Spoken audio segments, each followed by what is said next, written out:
We're continuing to follow the major news today. The documents were seized from the Florida home of the former president of the United States as part of an investigation into potential crimes associated with the Espionage Act.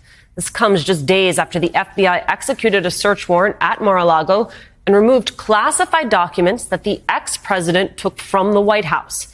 And here's the thing. Time and time again, Donald Trump has proven that he cannot be trusted with sensitive information. We know of multiple instances when he disclosed classified information while he was in office.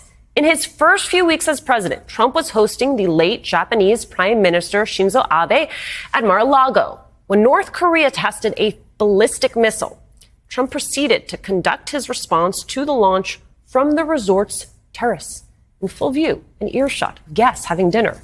One Mar-a-Lago member snapped these photos, posted them on Facebook. He wrote, quote, "Holy moly, it was fascinating to watch the flurry of activity at dinner. The president is on the phone with Washington, D.C. Wow, the center of the action." Just a few months later, Trump met with top Russian officials in the Oval Office and revealed highly classified information from Israel about an Islamic State plot. In doing so, he put Israeli agents' lives at risk. And in 2019, there was this tweet. Trump posted a classified satellite photo showing the aftermath of an explosion at a launch site in Iran. He wrote that the U.S. was not involved, adding, quote, "I wish Iran best wishes and good luck in determining what happened." When officials criticized Trump for disclosing classified information, he defended himself, claiming that he could do whatever he wanted with classified information. I just wish Iran well. They had a big problem, and we had a photo, and I released it, which I have the absolute right to do. And we'll see what happens. You'll have to figure that one out yourself. But we'll see what happens. We'll see what happens. Now, we know from reporting at the time that there was a pretty robust infrastructure around the then president working to prevent him from doing anything that would endanger our national security. My next guest, a retired senior CIA operations officer, was part of that effort. But now, Donald Trump is no longer in office, and those protections are no longer in place. So just how dangerous is this situation? Douglas London worked for the CIA for 34 years, retiring in 2019 as counterterrorism chief for South and Southwest Asia. During the Trump administration, he oversaw the intelligence briefings for that region that were presented to the president. He is also the author of The Recruiter, Spying and the Lost Art of American Intelligence, and he joins me now. Doug, what do you make of this search warrant? What did you learn from it? Well, it's not terribly surprising. Taking a look at what's been released publicly, I think what got my attention was using the statute about retaining documents that could cause harm to U.S. defense or aid our foreign adversaries, because that speaks to me a bit more of intent. And also the fact that they collected binders of photos.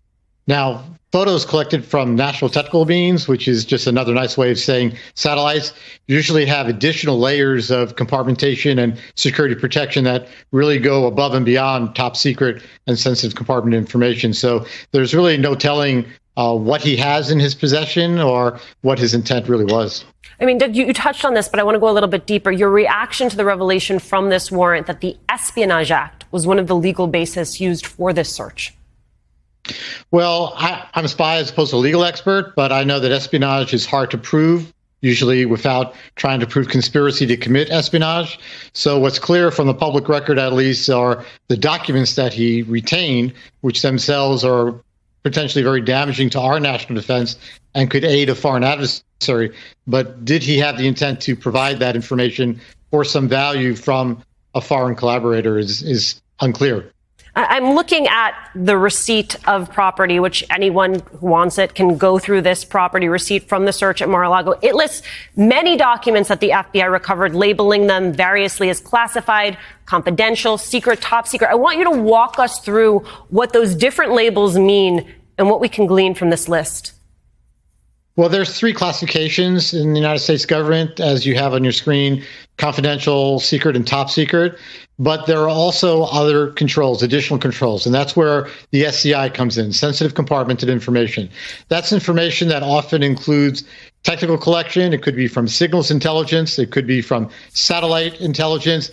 But whatever it is a special program. The military refers to these as special access programs, or SAPs.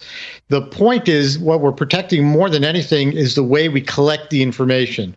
The substance of the information, the secrets themselves, will sometimes become apparent in actions and policy, but it's the means of collection that we protect, because once compromised, one, we are putting people in jeopardy, and also we're losing our means to continue to secure that information. Yeah, when we talk about grave danger, what does that mean? What does that look like?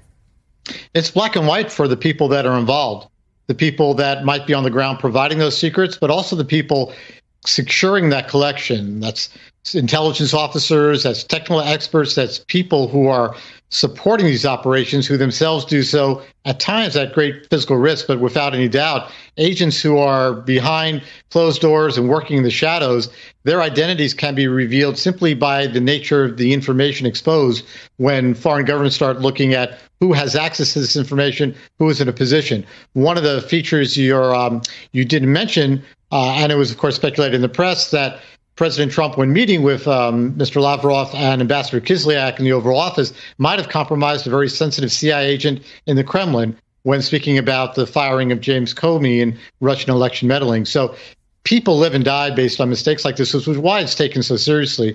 And in fact, information like this, even the U.S. government, is held in a SCIF, a sensitive compartmented information facility, which has all sorts of additional safety measures to prevent people from using acoustic measures or other means to try to steal those secrets from us. Trump's national security advisor, John Bolton, told CBS News that the ex-president would often ask his intelligence briefers if he could keep documents. And he says the briefers most often would say, well, sir, we'd prefer to take that back. But sometimes they forgot. Were you ever aware of that happening? Well, that certainly came up. So presidents these days get their presidential daily briefs on a tablet, an electronic tablet, so that we get to take it back, and they're all numbered and controlled. But there are briefings that have handouts, pictures, images. You spoke to the one image that the president shared publicly, which he ought not to have. But sometimes, because the president was also somewhat difficult to brief, he was very visual, his attention span was somewhat limited, we used a lot of graphics, be it images or videos, to try to get him on target. And he'd want those, and we would, at least the agency would manage to secure them back, but I can't speak for other agencies. If his attention was limited in the meetings with you, why then would he take these documents away just to spend more time with them?